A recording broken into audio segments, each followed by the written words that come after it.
What's going on, people? This is Shoke. Sorry if I look a little dead, sound a little dead. I had a pretty tiring day uh, once the stream ended. I ended up streaming for like 5 hours past the direct because I work from home, so why not? But I'm glad I ended the stream when I did because the moment I did, work started getting really busy and I ended up working damn near an hour over. So I'm kind of tired, but I want to make sure I got this video out in a timely manner because I'm sure a lot of you guys are interested in my opinions and my takes on the whole direct, the Switch 2 in general, as well as the pricing fiasco. And trust me, we're definitely going to be talking about that. But let's go ahead and get into it. I do have a recap pulled up here just to make sure I don't miss anything important. I'm not going to give my thoughts on every single game. You know, like for example, I'm not going to sit here and talk about W2K, WWE 2K and NBA 2K. Like, no, fuck that, right? But let me go ahead and give my first impressions on the my impressions on the direct first. Honestly, in the middle of it, like during it, I was kind of ready to give it like a 7 out of 10, maybe even a 6.5.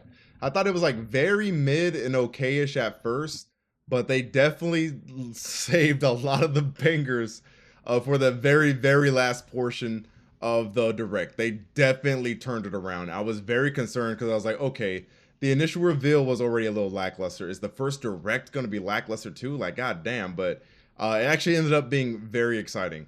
Let me just talk generally about the system first. I love it. I love the way it looks. I love the features they've included, even though a lot of them are 20 years late.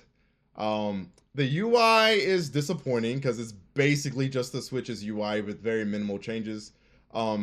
If you guys have been, sub to me for some years now, you know that I used to talk about the Switch's UI all the time. I think it's so bland and just drab and dry. I understand why it's designed the way it is. It's so that it can function as quickly as possible. But the thing is that when you've done better in the past, you kind of make your consumers feel like it's kind of a downgrade in that particular area, right? Because the 3DS had themes. So why can the 3DS have themes, but the Switch 2 can't? Like, you can't tell me this is because of performance issues and stuff like that, or performance concerns, when the 3DS is like an ant compared to what would be like an elephant being the Switch 2.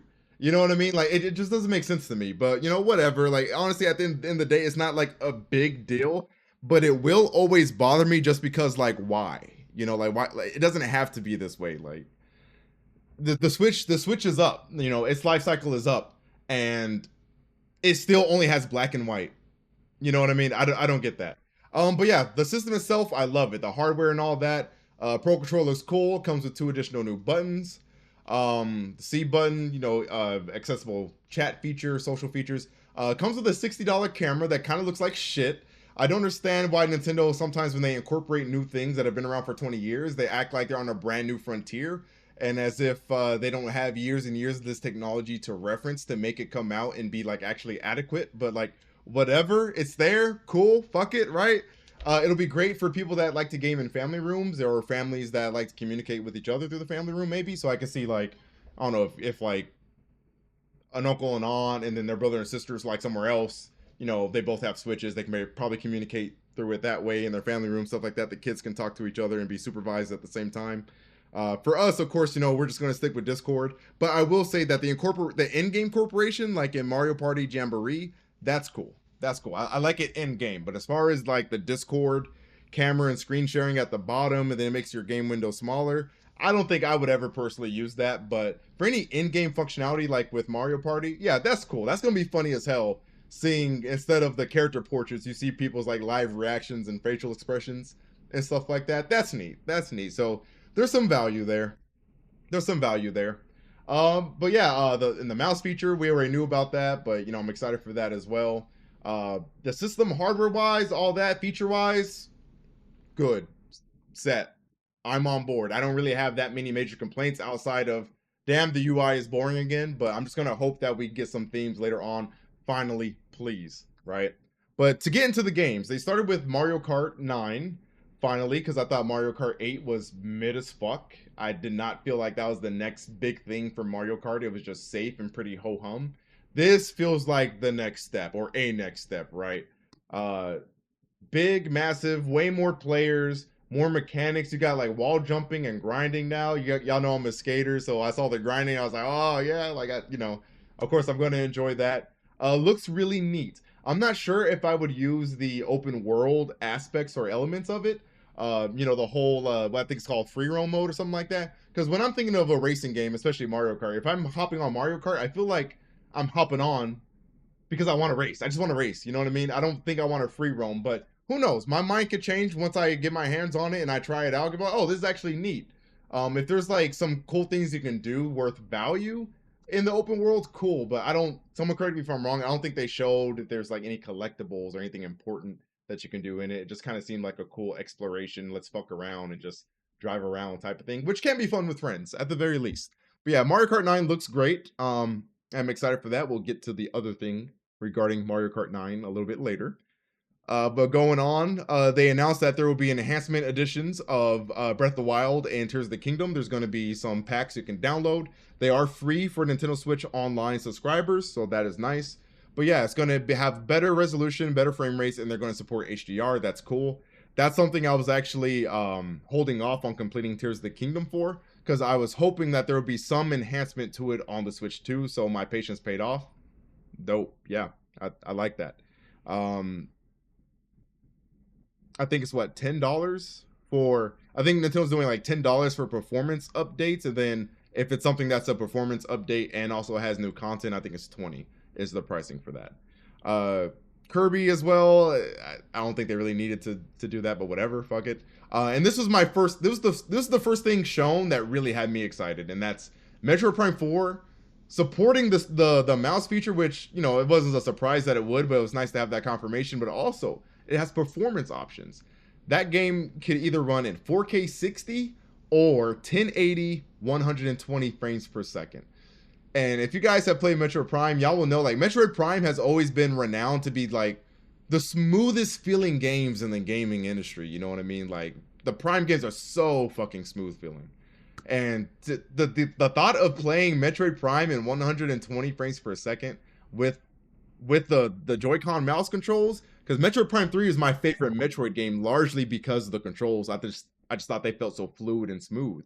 And now it seems like I can get a similar experience with that with the Switch 2. But in addition to that, 120 frames to make it even smoother, or I can put it in 4K and enjoy that beautiful Retro Studios art style, and even crisper detail. So I'm really excited for that, man. I need Metroid Prime 4 like yesterday. Y'all know me. Y'all know I'm a Metroid guy. Super excited for that. Pokemon ZA, and then they drag X Drive, whatever. Like that's one of those things where like Nintendo does, and I'm like, but why? Like, why did you take the time, money, and resources to do this? Like, it's kind of like ARMS, where I feel like it just kind of fails at a conceptual level. The game itself may not be bad or whatever, but it's just like, why would you sit here and take the time to make a Rocket League that's 10 times slower, and instead of a soccer goal, it's a basketball hoop? And it's dudes in wheelchairs. Like, like at the conceptual level, like where is the appeal? What about that game is supposed to appeal to me? You know what I mean? I don't get it. Sound off in the comments below if you guys are interested in that game. I promise I'm not going to roast you or anything. I'm just genuinely interested if anyone is checking for that game. And speaking of seeing if someone is checking for that game, the Nintendo Switch 2 World Tour, Welcome Tour, excuse me. Is anyone checking for that? I feel like since Wii Sports, Nintendo has consistently done worse and worse like tech demo games, for their systems. Have y'all noticed that? Like Wii Sports was the GOAT. Everyone loved Wii Sports. I would still play Wii Sports to this game. Every now and then, maybe like twice a year, I'll randomly think about Wii Sports. I actually boot that shit up because I still have my Wii U and it's backwards compatible. You know what I mean? But, then we got Nintendo Land, and Nintendo Land was still cool, but it was no Wii Sports, right? And then we got 1-2 Switch, and that was like even a step down from Nintendo Land, and now we have Nintendo Switch 2 Welcome Tour, which is just a collection of tutorials and tech demos, essentially, and it's just kind of like, okay, and it's not even free. I feel like that's something that should definitely be free. That very, very questionable decision on Nintendo's part. But yeah, let me know if y'all are checking for that down below in the comments. I promise I'm not going to clown you. I'm just genuinely interested to know if anyone is checking for that title. I just need to know. You know, Elden Ring is coming to the Switch too. That's not a surprise. That's one of the first like rumored games to ever be announced for Hogwarts Legacy, Tony Hawk, all that stuff. They announced a new 007. Sucks that they had nothing to show, but I'm excited. I love the 007 games. I love James Bond. He's one of my favorite characters in fiction. Deltarune, Borderlands 4. So like they're getting a lot of third-party support here. Cyberpunk, Final Fantasies 7 remake. We knew that was coming. That was also one of the first AAA third-party games that was, you know, leaked, quote unquote, to come out to the system. No, all that was cool, but like even all this, I was like, ah, this is like a solid direct, like it's all right, you know, type deal. And then GameCube games for Nintendo Switch Online. Now I know you don't own them because it's still through Nintendo Switch Online, but I was still very happy and excited to see this announcement because I think the GameCube has always been shafted by Nintendo. I think it took an even bigger failure, being the Wii U, for Nintendo to finally start showing some appreciation for the GameCube. You know what I mean? But the GameCube to me is one of Nintendo's best libraries ever. It really sucks that so many of those games were locked on the GameCube, and this is the generation where it really looks like Nintendo is looking at that system again and they're giving it its flowers, and I'm excited for that. The thing I'm most excited for though is to play F-Zero GX online, which is what I always wanted. You guys know I've always wanted Nintendo to do another F-Zero, a true F-Zero. I'm not talking about F-Zero 99, y'all. You know what I'm talking about when I say I want a new F-Zero. I've always wanted one, but I've always said, you know what? I'll take just a port of GX and put it online. And it's like, boom, that's essentially what we have now. So I got what I wanted out of that. I don't think Nintendo is going to put Melee on that. I think Nintendo is going to avoid Smash Bros. Melee like the plague. And honestly, I don't blame them because I too hate the Smash community. Moving on from that. They showed Silk Song for like a millisecond. Some other third-party ports and stuff like that. Star Wars Outlaws, Hogwarts Legacy. Just a slew of third-party games across various genres, across various developers. I already say Borderlands 4, Sid Meier's Civilization 7. So yeah, like this game is going to have like all the third-party support for the most part. Like I feel like the only things that probably wouldn't be coming to the system is things that are just gargantuan, like GTA 6, which required the PS5 Pro's existence in the first place. So I don't see that coming to Switch, but I definitely feel like at least for a few years, the Switch 2 should be getting most AAA third-party support because the hardware architecture is going to support it. We have scalable technology these days, so they should be able to fit most games on that system. You know what I mean? Moving on from that though, and this is where it got good. The last like 10 minutes of the direct were absolutely fire, man. Absolutely fire. Because we had Kirby Air Riders, and yeah, I thought that was gonna be a Smash trailer too, and I was getting a little excited. But when it was revealed what it was, I was still excited because Kirby Air Ride is one of those games in my childhood. I've always wanted a sequel to that. Sakurai hates doing sequels. He hates even revisiting previous. Why is this looking crooked? He hates revisiting previous concepts that people loved. It's like he hates success. He hates when fans like, oh, you like that? I'll make sure I never do it again type deal. I don't know why Sakurai does that. It's so strange. But he's finally stopped. And we're actually getting a sequel to something. We're getting a new Kirby Air Ride. I'm so ready and excited for that. I'll definitely be streaming that. Like I said, one of the games of my childhood.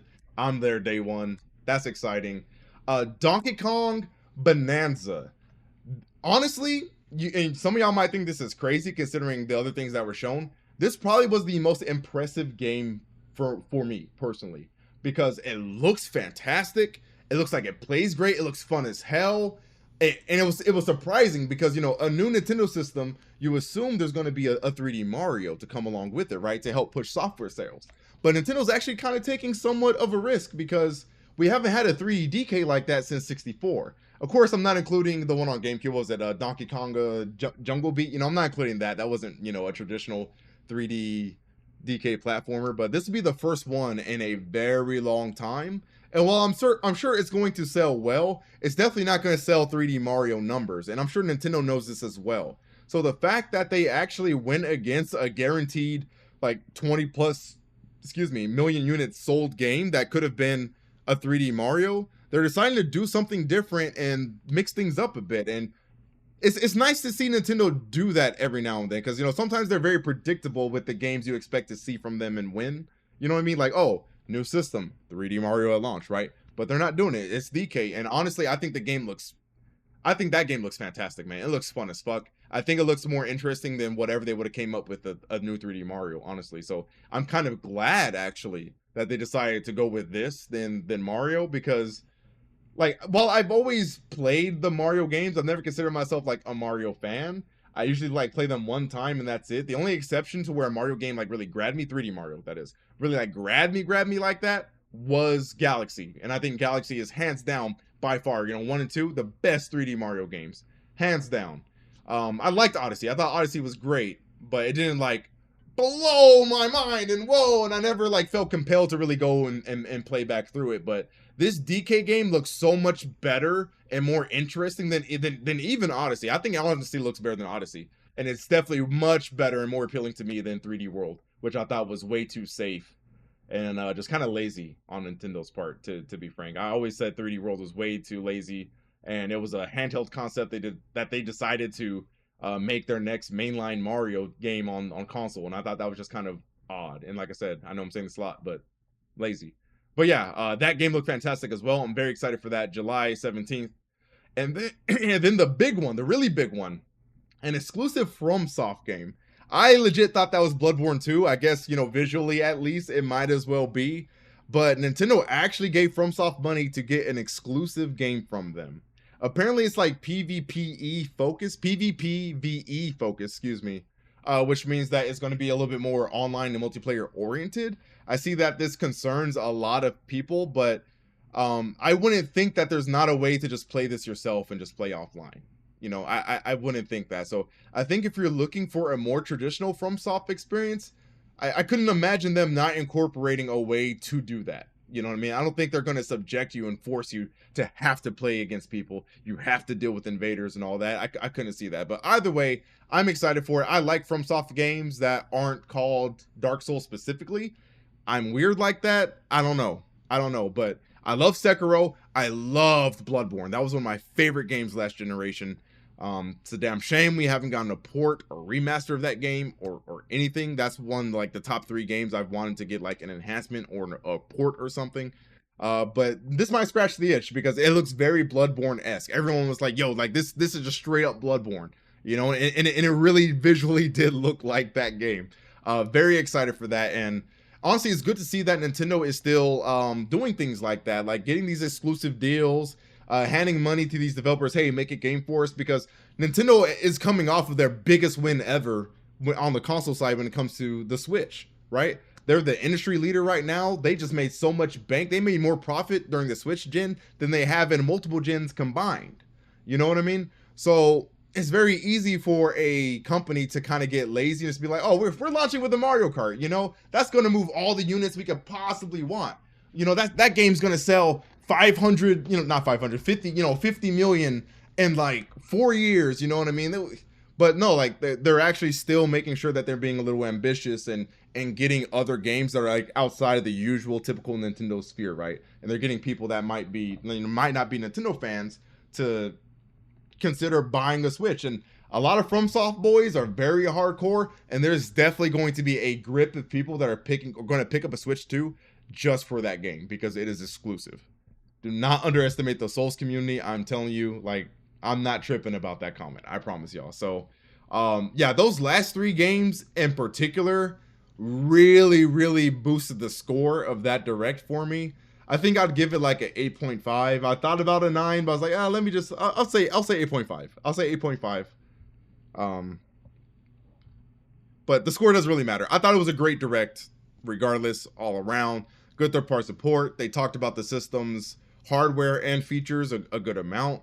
There's really nothing left. I wasn't really like left with questions after the direct, and that's exactly what that kind of presentation should do, right? It should leave you with no further questions. The one question it did leave me though, and here's where we get into the pricing, right? I noticed that they didn't announce the price of the system in the direct, and that kind of made me, raise an eyebrow, like The Rock, right? I was like, what's up with that? And it turns out it's $450, which is cool. I was expecting that as a possibility. I was thinking, $400 or $450 this whole time. I don't think it would have been under or above that range.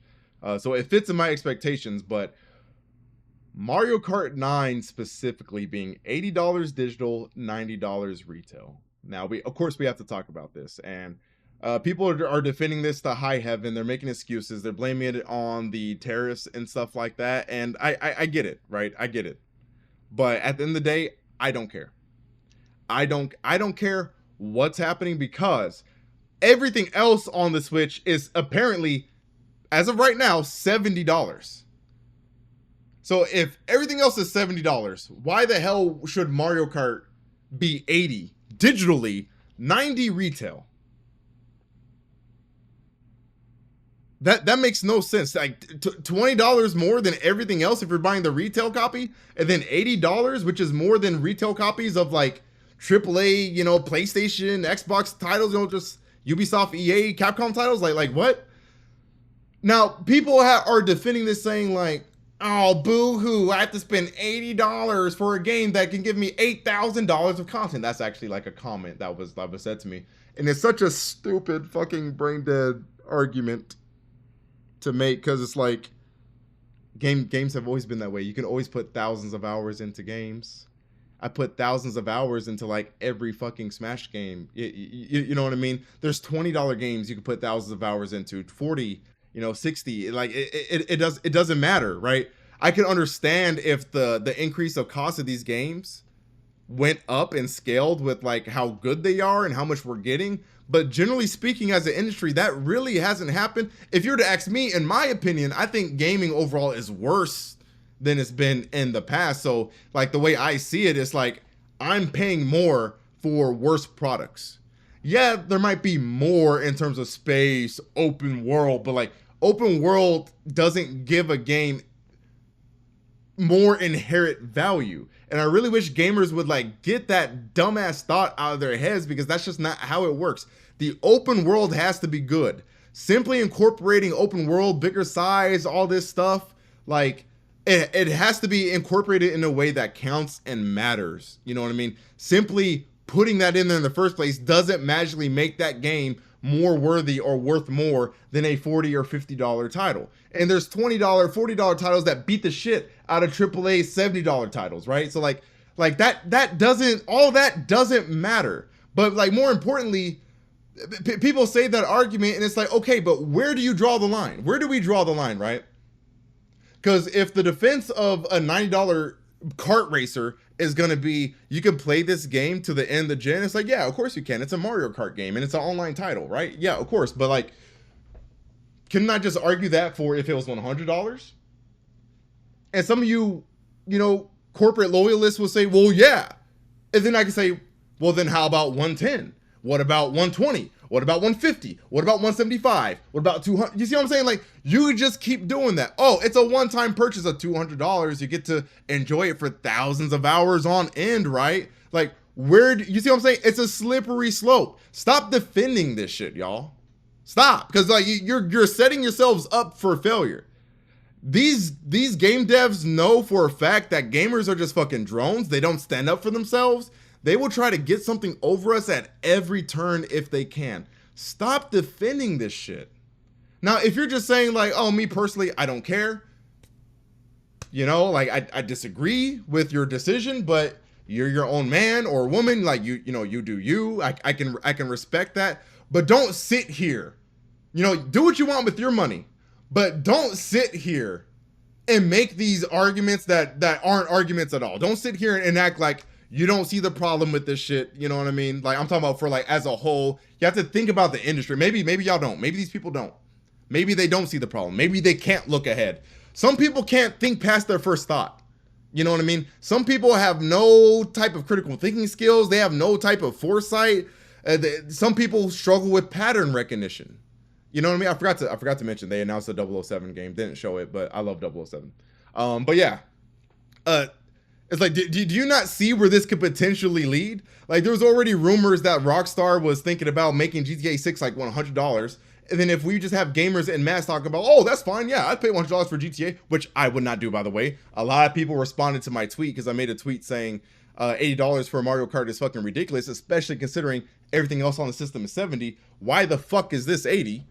Digitally, 90 retail, that doesn't make sense. But people were saying like, oh, this is going to be the same type of dude to buy GTA for 100. Like, no, it won't. I don't even want to buy GTA 6 for $80. I think GTA is overrated as fuck, personally. And honestly, 99% of the gaming I've done this past generation has been on my PC and then Switch. So I honestly haven't been paying $70 for my games in the first place like that. I haven't. Because on PC, you can actually find games discounted day one if you really want to, if you really care to. So no, like I actually am not going to pay $100 for GTA 6. I don't even want to pay 80, honestly. That game would have to be fucking fantastical for me to want to have to, you know, shell over that kind of money for. Now, with that being said, because a lot of people, you know, mention GTA, talking about this like, oh, but would you do this for GTA or whatever? The answer is no, but I'll still say more to that. At the very least, the leaker, according to him, he had said that GTA has a budget of $200 billion. Excuse me, not 200 billion, excuse me, $2 billion. Now, let's say that that's not true. Let's say it's half that, $1 billion. That's still one of the most expensive games made of all time. So at the very least, there's a business element there that you can absolutely recognize and you have to respect to a certain degree, right? Because of course, if a game has an infinitely bigger budget than other games, it makes more sense for that game to be more expensive. I'll say that. But you guys have to remember, this is Nintendo. The part of the reason why Nintendo has been so healthy and they're so profitable is because they haven't fallen into the same traps as the rest of the industry, and their games have still been focused on like value. You know what I mean? In terms of development costs to like sales ratio and like content and all that, right? Like Nintendo games have always been generally on average cheaper than your typical AAA game in this modern industry, right? Nintendo games, outside of, you know, the big budget things like Zelda and maybe 3D Mario, they don't cost 100 million to 200 million like that usually. They don't, right?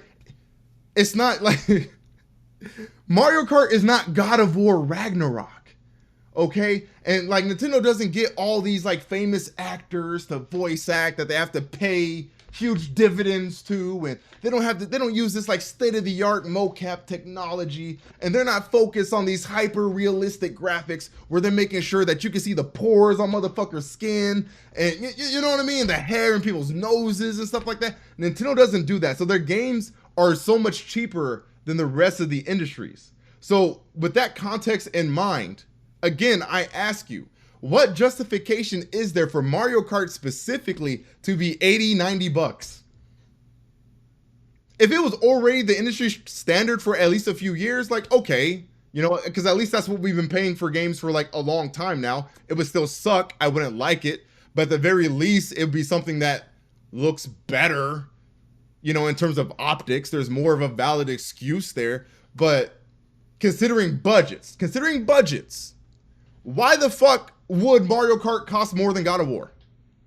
I don't even like God of War. I don't like the new age God of War. I prefer the classics 1 through 3 and Ghost of Sparta and Chains of Olympus. Those are my shit. Okay. I reject 2016 and Ragnarok. I hate those. I think they're just, I'm not going to get into that. I'm not going to get into that. They're fucking movie bait. They're not as fun as the originals. I'm sorry. They're fucking movie bait. Okay. But anyways, still, you have to consider budgets and profit margins in mind, okay? It's not like Nintendo can't get their usual profit margins unless they just make Mario Kart $80 to $90. You know what I mean? Like, let's be real here, y'all. And, you know, people talk about the tariffs and all that, but like, again, it's a Nintendo title. It's a Mario Kart title. This thing did not cost $300 million to develop.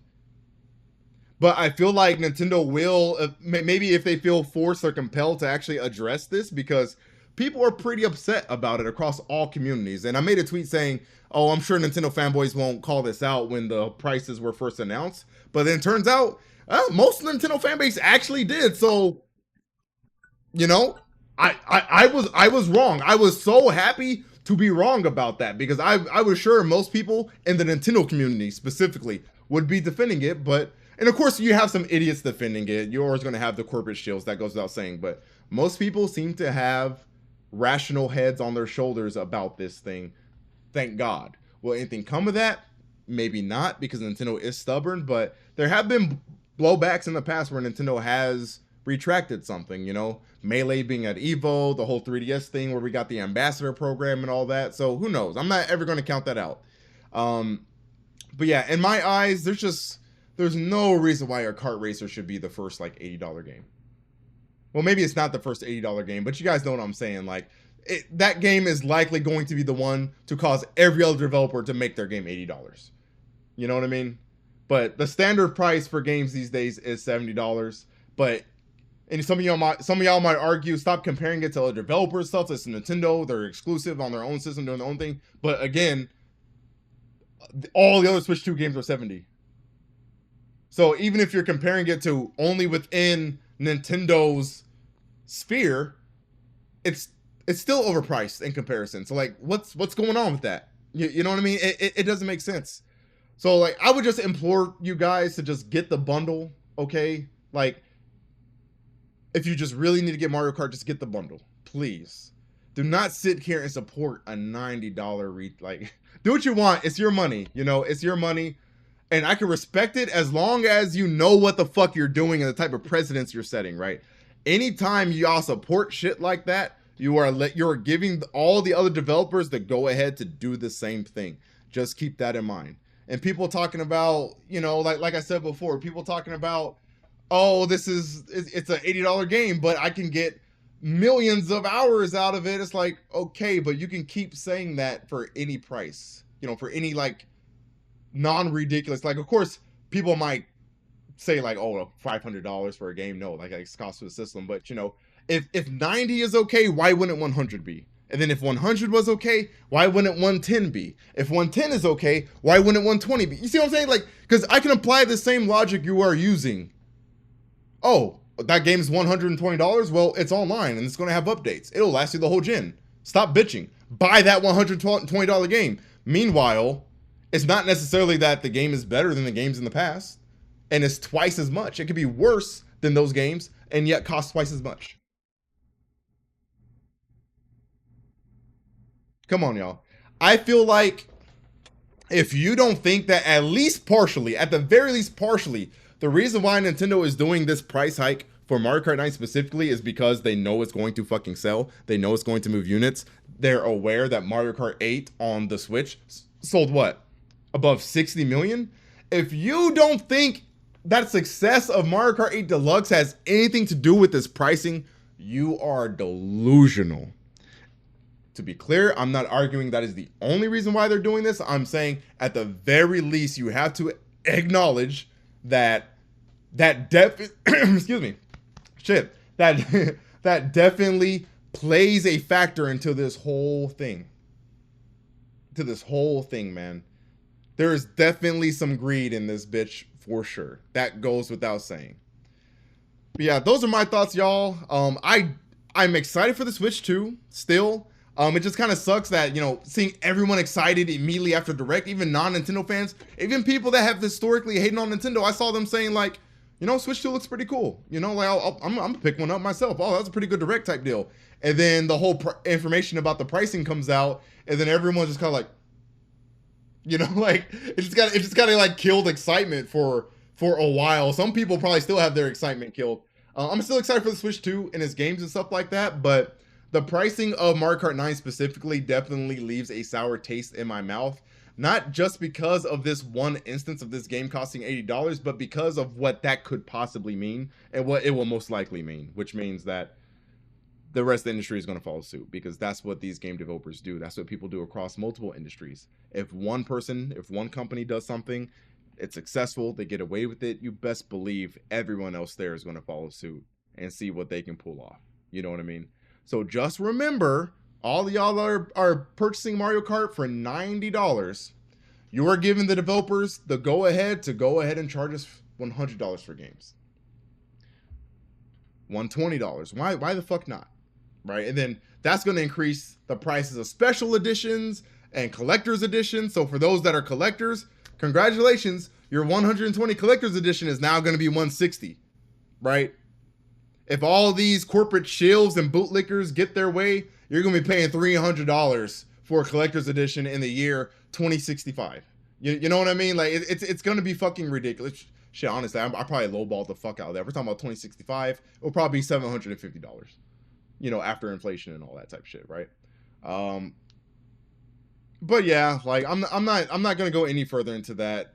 You guys know how I feel about shills, gamers being their own worst enemies, gamers working against their own interests, just like voters.